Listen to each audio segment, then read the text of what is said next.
السميع العليم من الشيطان اللعين الرجيم. بسم الله الرحمن الرحيم. الحمد لله وكفى وسلام على عباده الذين اصطفى، خصوصا على سيد الأنبياء محمد المصطفى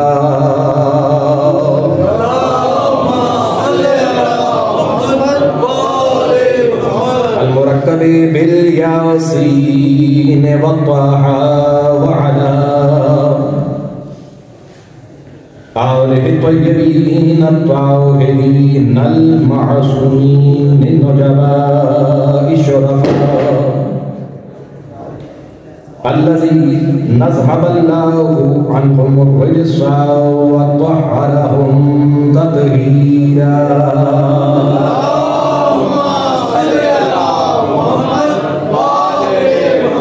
الحمد لله ويمضى على الملعون من يومنا هذا إلى قيام يوم الجزاء. أما بعد، فقد قال الله سبحانه وتعالى في كتابه المبين: بسم الله الرحمن الرحيم. ومن قتل مظلوما فقد جعلنا لوليه سلطانا فلا يسرف في القتل إنه كان منصورا. صدق الله.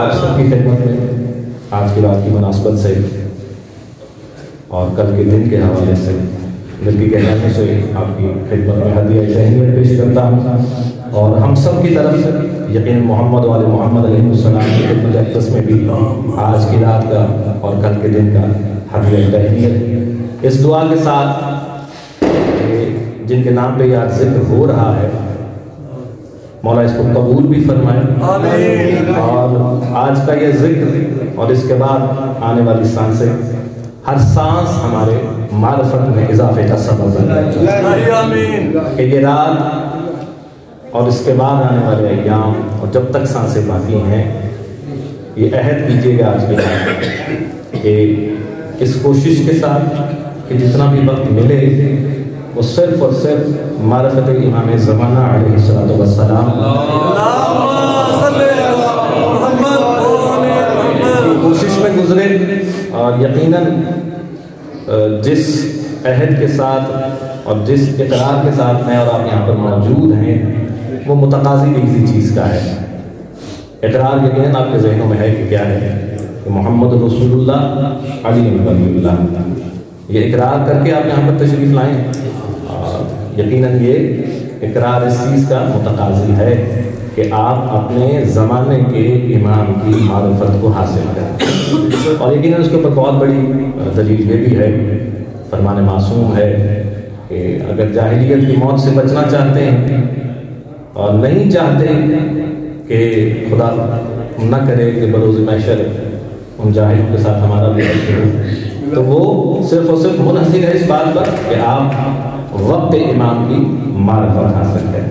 باقی جو بھی دعائیں میرے ذمے ہیں آپ لوگوں کی طرف سے ہیں یا مومنین کی طرف سے ہیں، آج کی رات کا واسطہ مالک ہم سب کی دعاؤں کو، آپ کی دعاؤں کو اپنی بارگاہ میں اس عظیم ہستی کے صدقے کا مقبول منظور فرمائے۔ ہماری حاضری اس شرف کا باعث بنے کہ ہم اپنے امام کے قریب ہو سکیں۔ یقیناً جنہوں نے کوشش کی ہے ہماری ان کی کوششوں کا بھی بارگاہ میں مقبول منظور فرمائے، اور ایک مرتبہ آپ بلند تر صلوات پڑھیں تاکہ آغاز کیا جا سکے۔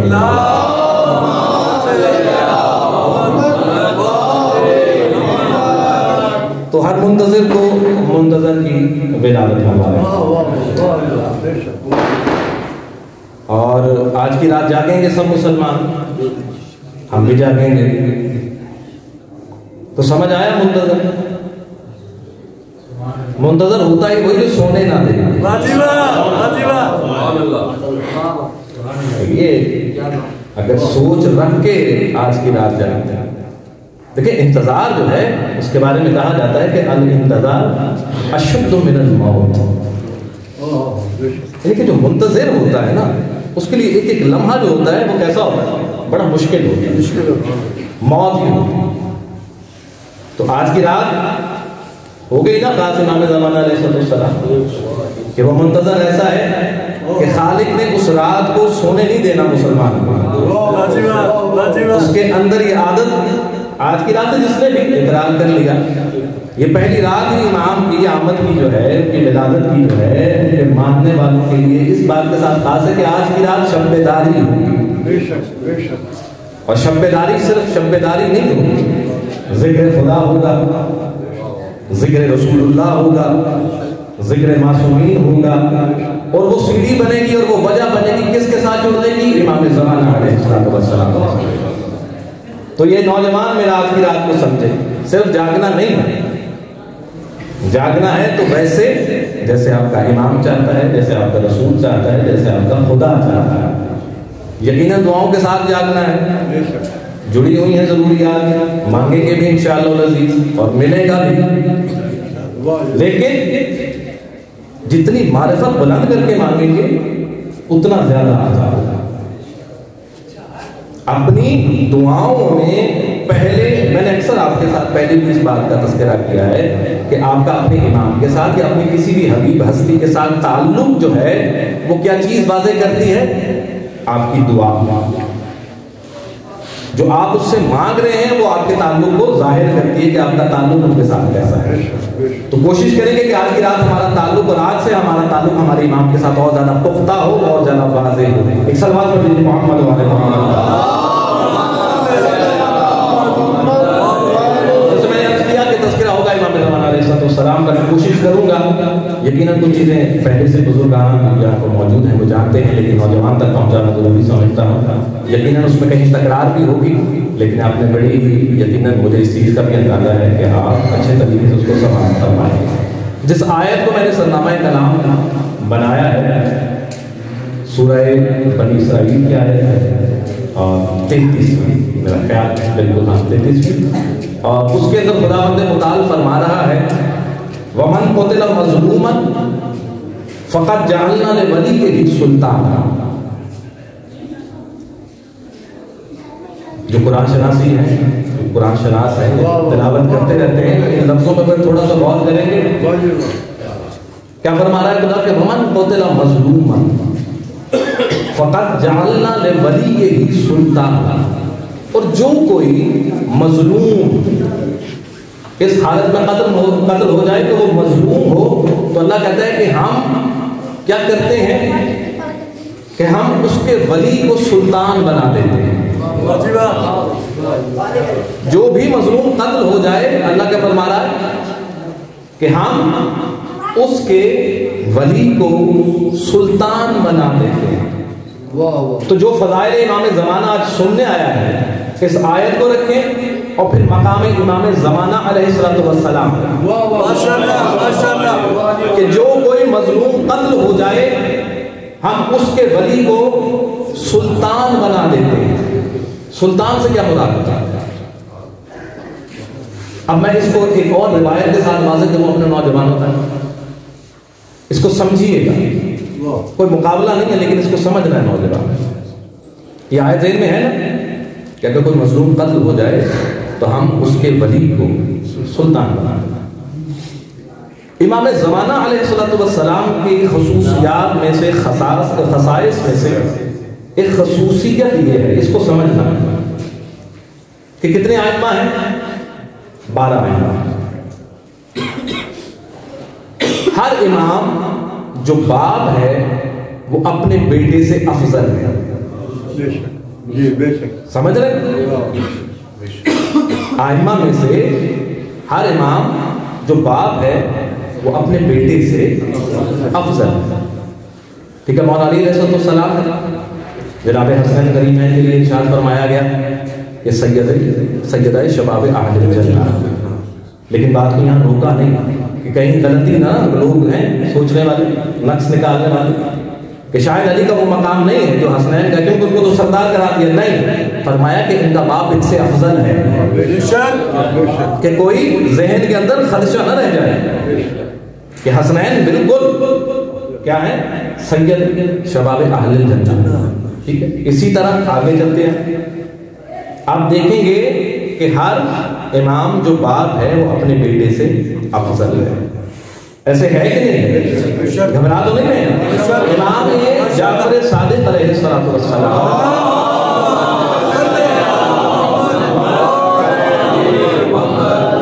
ٹھیک ہے، ان کے بیٹے حسین کاظم افضل کون ہے؟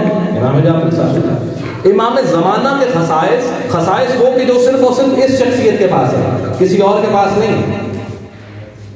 امام زمانہ کے بارے میں یہ فرمایا جاتا ہے، روایات کے اندر یہ موجود ہے کہ امام زمانہ وہ واحد امام ہیں جو اپنے باپ اور 7 ائمہ سے افضل ہیں.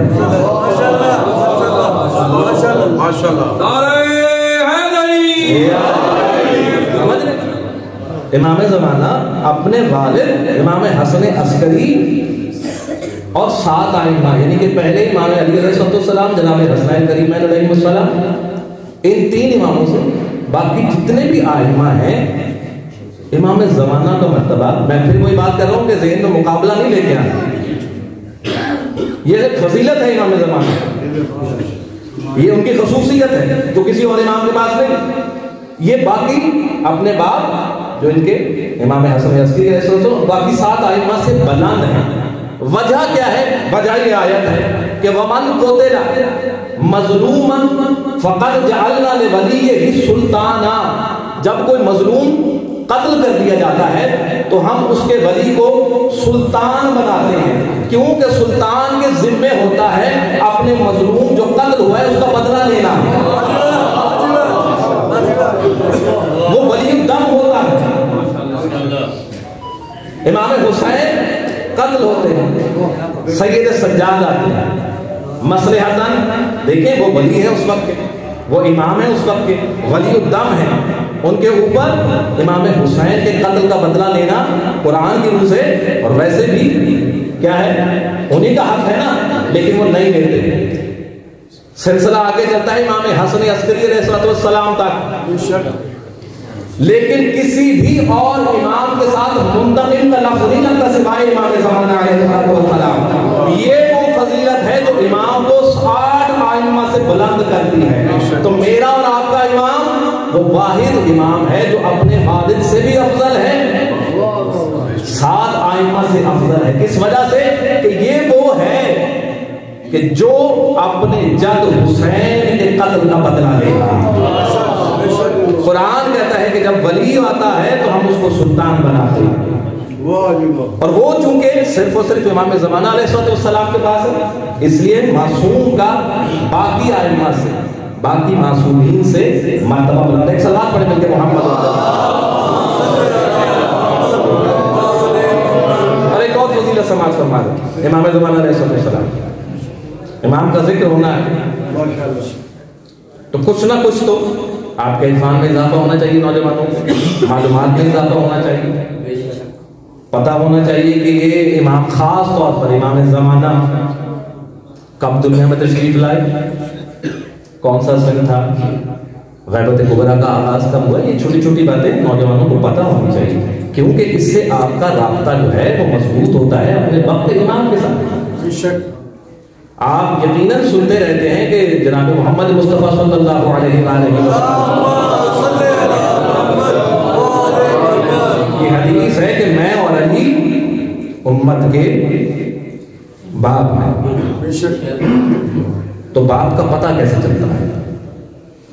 کیسے پتہ چلتا ہے باپ؟ تو اس کی بڑی آسان اور سادہ سی مثال ہے کہ جس رشتے میں آپ کو درگزر زیادہ ملے گا سمجھ لیں وہ باپ ہے. جو معاف کرنے والا زیادہ جس کے اندر جذبہ رکھا گیا ہے وہ باپ ہے. تو رسول اگر یہ فرما رہے ہیں کہ میں اور علی امت کے باپ ہیں تو یہ سلسلہ آگے بھی قائم تک اسی طرح چلے گا. تو جو میں بات کر رہا ہوں کہ آپ کو کم از کم یہ تاریخیں یاد ہونی چاہیے، کچھ نہ کچھ اپنے امام وقت کا پتہ ہونا چاہیے. اگر کوئی آپ سے یہ کہے کہ آپ کے والد کب پیدا ہوئے، میری کیا اولاد کا اپنے باپ کے ساتھ رشتہ کیسے مضبوط ہوتا ہے کہ اس کے کچھ خواص اس میں ہوتے ہیں. ان کا ادب کرتا ہے، ٹھیک ہے، ان کا لحاظ کرتا ہے، ان کا کہا مانتا ہے۔ مثال کے طور پر میں مثال دے رہا ہوں کہ اگر میں کہیں خدا نہ خواستہ کسی غلط صحبت میں یا کسی غلط جگہ پر کھڑا ہوں اور میں دیکھوں کہ سامنے سے میرے والد آ رہے ہیں، تو قدرتی میرا ریئیکشن کیا ہوگا؟ میں چھپنے کی کوشش کروں گا، میں وہاں سے جانے کی کوشش کروں گا، میری یہ حد الامکان کوشش ہوگی کہ اللہ کرے کہ میرے والد کی نظر مجھ پہ نہ پڑے، ان کو یہ نہ پتہ چل جائے کہ میں اس طرح کی جگہ پر بیٹھا ہوں یا میرے اس طرح کے کچھ دوست ہیں۔ کوشش ہوگی کہ نہیں؟ ایسے ہی نا، میں نوجوان سے بات کر رہا ہوں، ایسے ہے کہ نہیں کہ کسی ایسی جگہ پر موجود ہیں جو معیوب ہے اور آپ کو خدشہ ہے کہ سامنے سے والد آ رہے ہیں، تو آپ آنکھ بھی بچائیں گے، چھپنے کی بھی کوشش کریں گے اور یہ بھی کوشش کریں گے کہ کہیں ان کو نہ پتہ چل جائے، کیونکہ شرمندگی ہوگی۔ شرمندگی کس لیے؟ کہ میں ان کا بیٹا ہوں، میرا ان کے ساتھ رشتہ ہے۔ تو نوجوان، اگر باپ کے لیے، دنیاوی باپ کے لیے آپ کے دل میں اس قدر ہے کہ آپ یہ چاہتے ہیں کہ وہ مجھے دیکھے نہ، میں یہاں سے نکل جاؤں، ان کی نظر مجھ پہ نہ پڑے، تو وہ کہ جن کے سامنے ہمارے اعمال نامے پیش کیے جاتے ہیں، جو یہ خود فرماتے ہیں، امام زمانہ علیہ السلام فرماتے ہیں کہ ہم تم سے ایک لمحے کے لیے بھی غافل نہیں ہوتے۔ تو باپ سے، دنیاوی باپ سے بچنے کی تو کوشش کرتا ہوں، لیکن جن کی ریت میں ہے کہ جو زیادہ سزاوار ہیں یہ کہنے کے لیے، تو آئے ان کے لیے، تو میں وہی امام کی فضیلت بیان کرنا جا رہا تھا کہ جب شب معراج جناب رسول خدا پہنچے ہیں اور یقیناً مہمان نوازی ہوئی ہے وہاں پر، تو یہ روایت ایک ملتی ہے، بڑی عجیب روایت ہے، یقیناً لطف آئے گا نوجوانوں کو بھی۔ کہتے ہیں کہ اللہ نے اپنے حبیب سے سوال کیا کہ یا حبیب، اے میرے محبوب، کیا آپ چاہتے ہیں کہ آپ کو آپ کے اوصیاء کی زیارت کروائی جائے؟ آپ کے اوصیاء کی زیارت کروائی جائے؟ تو رسول اللہ فرماتے ہیں یقیناً۔ کہتے ہیں اچھا، تو کہتے ہیں ایک آواز آتی ہے کہ اپنے داہنے طرف دیکھیں۔ کہتے ہیں رسول اللہ داہنے طرف نگاہ کرتے ہیں تو دیکھتے ہیں کہ 11 انوار ہیں جو مجلس کی صورت میں، جس طرح آپ یہاں پر بیٹھے ہیں اسی طرح 11 نور ہیں۔ کہتے ہیں وہ 11 نور میں سے 10 نور بیٹھے ہیں، ایک نور ہے جو قائم ہے۔ تو سوال کیا کہ اللہ یہ 10 بیٹھے ہیں، یہ ایک نور جو ہے، کہتے ہیں یہ وہ نور ہے کہ جو قائم ہے، جب تم نہیں ہوگے تو تمہارے کام کو مکمل کرے گا۔ یہ وہ نور ہے جو تمہارے کام کو قائم کرے گا، جو تمہارے مقصد کو قائم کرے گا۔ یہ آج بھی قائم ہے، یہ قیامت تک قائم رہے گا۔ یہ فضیلت بھی صرف اور صرف امام زمانہ علیہ السلام، کسی اور معصوم کے ساتھ لفظ قائم نہیں لگتا سوائے امام زمانہ علیہ السلام کے ساتھ، کہ یہ قائم ہے، یہ وہ قائم ہستی ہے۔ دیکھیں بہت سارے سوالات ہیں، بہت ساری چیزیں ہیں، میں نہیں چاہتا کہ ان بحث کے اندر جاؤں اور یہ ثابت کرنے کی کوشش کروں۔ رسول خدا صلی اللہ علیہ وسلم نے جو فرمایا ہے کہ انی تارک فیکم الثقلین، کتاب اللہ و عطرت، یہ رسول نے کیوں فرمایا؟ قائم کا جو تصور آپ کے ذہن میں ہے اور یقیناً وہ ہے، وہ اس حدیث سے ثابت ہوتا ہے، لیکن اس پر تھوڑی سی فکر کرنے کی ضرورت ہے کہ میں تمہیں دو قرآن کا تک چیزیں چھوڑے جا رہا ہوں، یہ اختلاف کے ساتھ آپ اس کو سنتے رہتے ہیں، ایک کیا اللہ کی کتاب اور ایک میری عطرت۔ یہ رسول نے فرمایا پھر ضرورت کیا؟ اب اس کو اس مثال کے ساتھ سمجھیں، اور یقیناً میرا نوجوان سمجھے گا کہ مجھے یہاں پر بلایا گیا ہے یا مجھے آج کے دن یہاں پر پڑھنے کے لیے کہا گیا، تو آپ سب کے ذہنوں میں تو ہوگا نا کہ میں کتنی دیر پڑھوں گا، کم از کم بھی پڑھوں گا، آدھا گھنٹہ تو پڑھوں گا، ایسا ہے؟ اچھا میں آتا ہوں، حدیث ذہن میں رہے آپ، حدیث ذہن میں، اچھا میں آیا، میں ممبر پر کھڑا ہوا، میں نے 20 منٹ پڑھا، تو ہو سکتا ہے جو پڑھانے والے ہیں وہ کھڑے ہو جائیں کہ ہم نے آپ کو 20 منٹ کہا تھا، تو تو آپ نے 20 منٹ پڑھا تو یہ آپ نے زیادتی کی. 30 منٹ کا آپ نا تو 20 منٹ پڑھا آپ نے.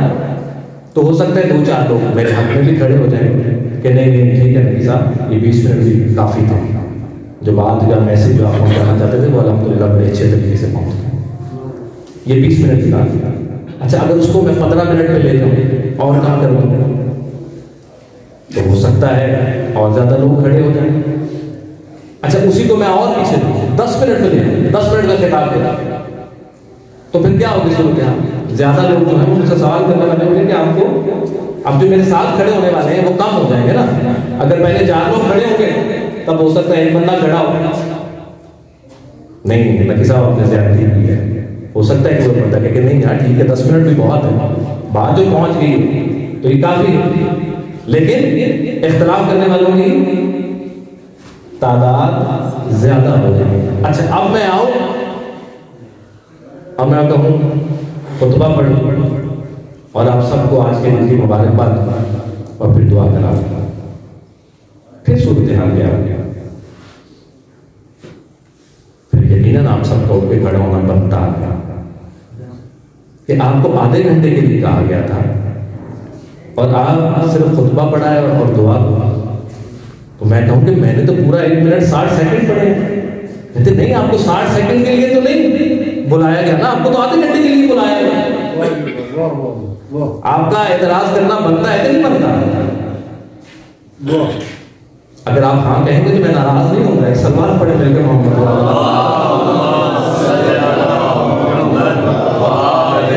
اگلی دلیل دینے کی کوشش کر رہا ہوں کہ میرا نوجوان اس کے ساتھ بلایا آدھے گھنٹے کے لیے 1 منٹ 60 سیکنڈ پڑھ کے جا رہا ہوں. کیا میں نے حق ادا کیا ہے؟ آپ کا اعتراض کرنا بنتا ہے کہ نہیں بنتا؟ رسول کو کب تک رسول بنا کر بھیجا گیا؟ نا کب تک رسول بنا کر بھیجا گیا؟ اس کو سمجھنا.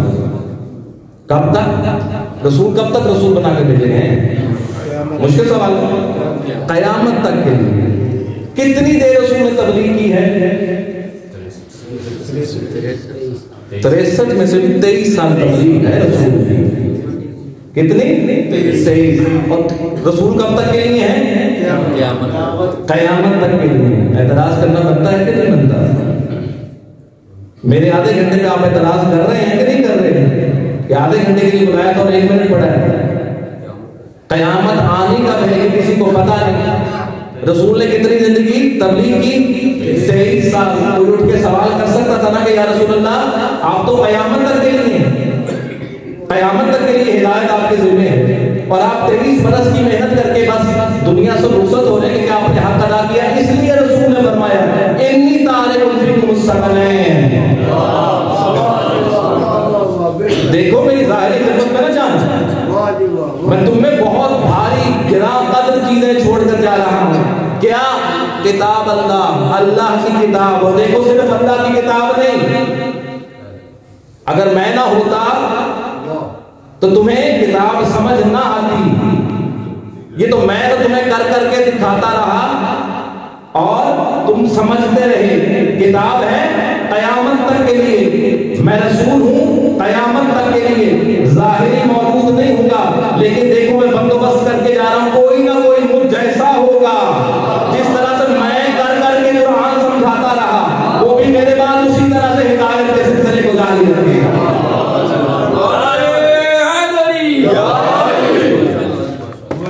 آپ سمجھ آئے کہ کیوں فرمایا کہ گراں قدر چیزیں چھوڑ کر جا رہا ہوں. ایک قرآن اور میری طرح. تو کوئی یہ سوال نہیں کر سکتا رسول سے کہ آپ آئے تو قیامت تک کے لیے تھے لیکن صرف ظاہری طور پر 63 برس اور جو آپ کی خدمات ہیں جو 23 برس کی نہیں. رسول نے نظام ہی ایسا بنایا. اللہ نے رسول کے ذریعے نظام اس طرح سے بنوایا تو کوئی قیامت تک یہ سوال نہیں کر سکتا کہ ہدایت کا سلسلہ کیسے.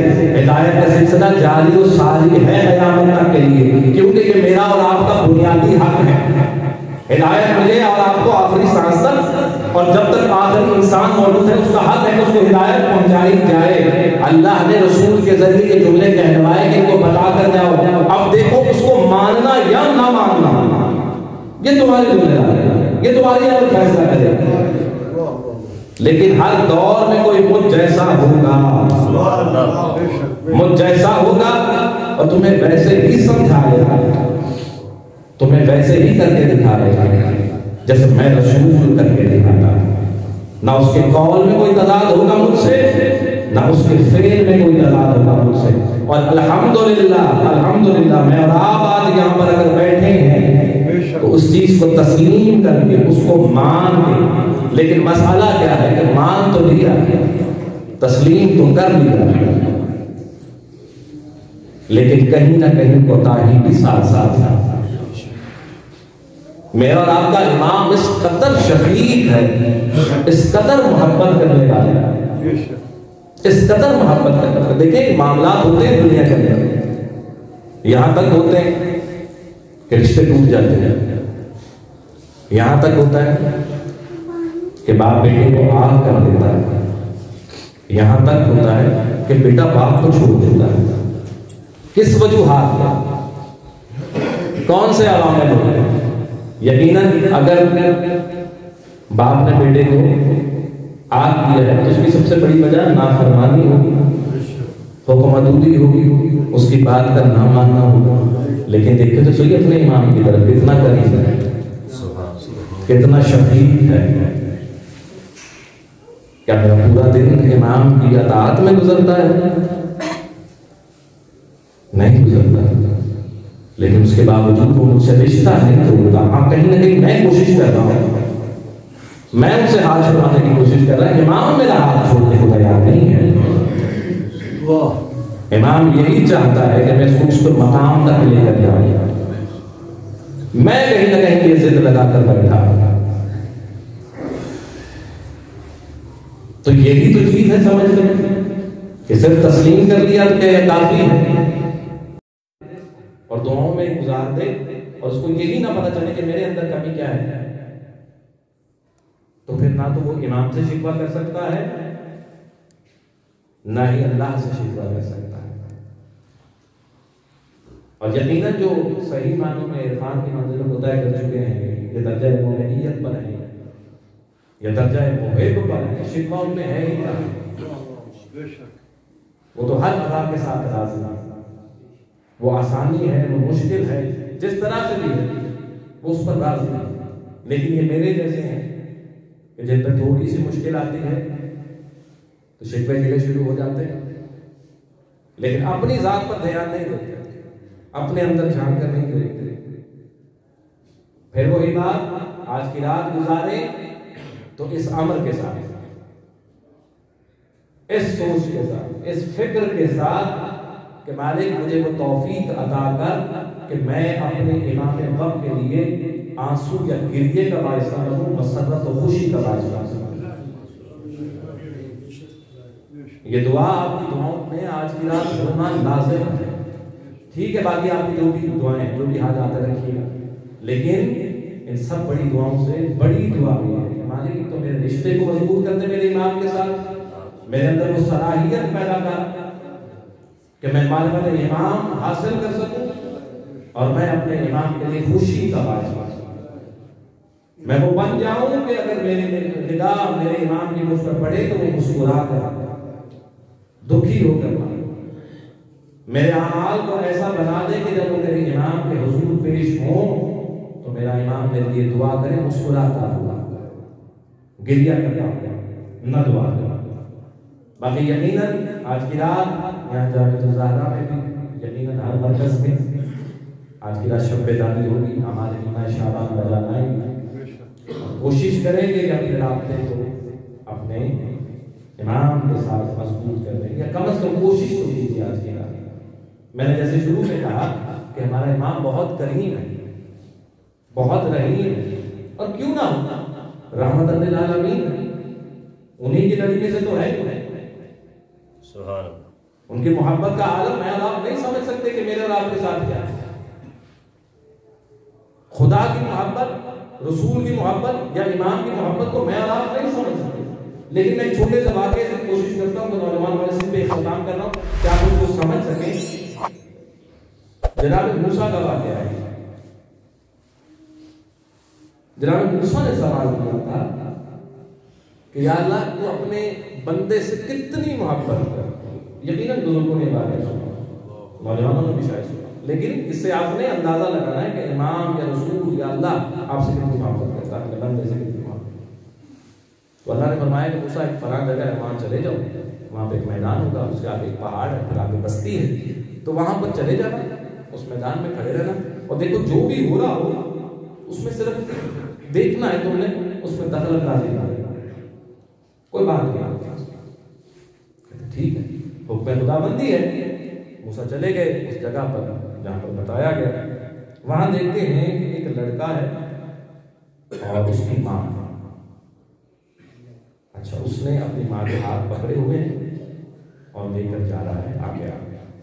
جناب موسیٰ نے دیکھا، دیکھتے رہے. کہتے تھوڑی دیر بعد اس لڑکے نے چاقو نکالا، چھری یا چاقو نکالا اس نے، اور اس نے اپنی ماں کی دونوں آنکھیں نکالی. اس نے اپنی ماں کی دونوں آنکھیں نکالی. اب اس کے پیچھے کیا ریزن تھا؟ یقیناً جناب موسیٰ کے لیے، کسی بھی نبی کے لیے، کسی بھی عام انسان کے لیے برداشت کرنا بڑا مشکل ہے کہ ایک نوجوان اپنی ماں کی دونوں آنکھیں نکالے. اور روایت میں پورا یہ ہے کہ اس لڑکے کو کسی لڑکی کے ساتھ محبت، اور اس لڑکی نے یہ شرط رکھی کہ اگر تو اپنی ماں کی دونوں آنکھیں لے آئے گا تو میں تجھ سے شادی کروں گا. اس طرح کے واقعات آج تک بھی ہوتے ہیں، یعنی کہ آپ تعجب نہیں کر سکتے کیسا ہو سکتا ہے. بہرحال تو اس نے وہ کام کیا. کہتے اب اس نے ایک ہاتھ میں وہ چھری ہے اور وہ دونوں آنکھیں جو نکالی. اب وہ پہاڑ ہے، اس پر چڑھنا ہے، اس کے اوپر آباد ہے، تو وہ چڑھ رہا ہے. تو جیسے جیسے چڑھ رہا ہے، قدم اٹھا رہا ہے، تو اچانک اس کو ٹھوک کر لے، پاؤں لڑکتا ہے، جیسے گرنے لگے. تو جیسے آپ لوگ بیٹھے ہیں، آپ کے لیے آسان کہتا ہوں، ہم کہیں گرنے لگے تو فوراً زبان سے کیا نکلتا ہے؟ بسم اللہ نکلتا ہے، یا علی نکلتا ہے. نکلتا ہے. اسی طرح اس وقت کا جو ہوگا وہ لڑکنے لگا، گرنے لگا، تو اس کے منہ سے بھی وہ آواز نکلی. اب وہ آواز کون سی سنا کے کہانی جو نابینا وہاں پہ کھڑی، جس کی دونوں آنکھوں سے خون بہ رہا ہے، زخم ہے، درد ہے، اس کو جب اپنے بیٹے کی آواز آئی نا، اس کو یہ محسوس ہوا کہ بیٹا گرنے لگا، تو اس نے وہیں سے چلایا کہ بیٹا سنبھل کے. تو وہیں حاطب کی آواز آئی موسیٰ کے کان کے اندر. موسیٰ دیکھا دونوں آنکھیں نکلی ہیں، ماں تکلیف میں ہے، تکلیف میں ہے. لیکن جب اس کو احساس ہوا اس کا بیٹا لڑکنے لگا ہے، اس کو چوٹ آنے لگی، تو اس نے کیا کہا؟ بیٹا سنبھل کے. موسیٰ یہ میری محبت کا 1% بھی نہیں ہے، یہ میری محبت کا، میں اس سے کہیں زیادہ، اگر 100 درجے گنتے ہیں نا، تو یہ پہلے درجے میں بھی نہیں ہے جو میں اپنے بندے سے محبت کرتا ہوں. اور رحمت للعالمین، ان کی محبت کا اندازہ واقعات آپ کے سامنے. وہ ہے نا کہ یہودی تھا، جہاں سے گزرتے تھے کانٹے بچھا دیتا تھا، بازار سے جاتا تھا اور اونچڑی خرید لاتا تھا رسول خدا صلی اللہ علیہ وسلم کا. تو کیا ہوا تھا اس کے ساتھ؟ ایک دن جب نہیں آیا تو رسول کچھ صحابہ کو لے کر اس کے گھر پہنچ گئے. دروازے کو کھٹکھٹایا تو اس کی بیگم، اس نے پوچھا کہ کون؟ تو رسول اللہ نے ارشاد فرمایا کہ محمد ابن عبداللہ. اچھا فرمائیے، کہ وہ پوچھنا تھا کہ ان کی طبیعت ٹھیک ہے، آپ کے خامد کی طبیعت ٹھیک ہے؟ 2-3 دن ہو گئے، مجھے پتہ دیر سے چلا، میں آنے میں نے تھوڑی دیر کر دی. یہ رسول اللہ کے بعد روایت ہے، میں نے آنے میں تھوڑی دیر کر دی، میں معذرت چاہتا ہوں، میں پوچھنے آیا تھا کہ سب خیریت ہے، کہ ان کی طبیعت ٹھیک ہے؟ ان کی طبیعت ٹھیک ہے؟ کہتے اچھا میں پوچھتی ہوں. گئی اندر، کہتے محمد ابن عبداللہ. اچھا ظاہر ہے اس کو پتا ہے کہ میں نے کیا کیا ہوا ہے. اب اگر ڈر بھی ہے کہ خدا نخواستہ بدلہ لینے کے لیے یا کچھ اس طرح کی نہیں، وہ تو رحمت للعالمین شرمندہ ہے. اچھا میرا پتہ کرنے آئے، کہتے ہیں ہاں سر یاد کا کیا کہوں، دروازے سے واپس بھیج دوں. عرب کے اندر یہ روایت ہے کہ جو دروازے سے آئے اس کو واپس نہیں ہو سکتا. اب یہ اندر خوف نہیں، کہتے اچھا اب واپس نہیں بھیج سکتا ہے کہ اندر سے کپڑا لے کر آؤ اور میرے چہرے پہ ڈال. اس نے چہرہ چھپایا، اجازت ملی، رسول اللہ اپنے صحابہ کے ساتھ اندر تشریف لائے، سلام کیا. یہودی تھا، کہتے خیریت ہے، طبیعت ٹھیک ہے. بیوی نے آ کے کیا بتایا تھا کہ محمد ابن عبداللہ ہے. اس نے تو آگے یہی بتایا کہ محمد ابن عبداللہ ہے، عیادت کے لیے ہے. کہتے کہ 2-3 دن ہو گئے آپ آئے نہیں، تو میرے دل میں یہ تشویش تھی کہ طبیعت تو ٹھیک ہے. کہتے اس نے اسی طرح کپڑا اس کے چہرے پہ تھا، اندر سے آواز دی یا رسول اللہ.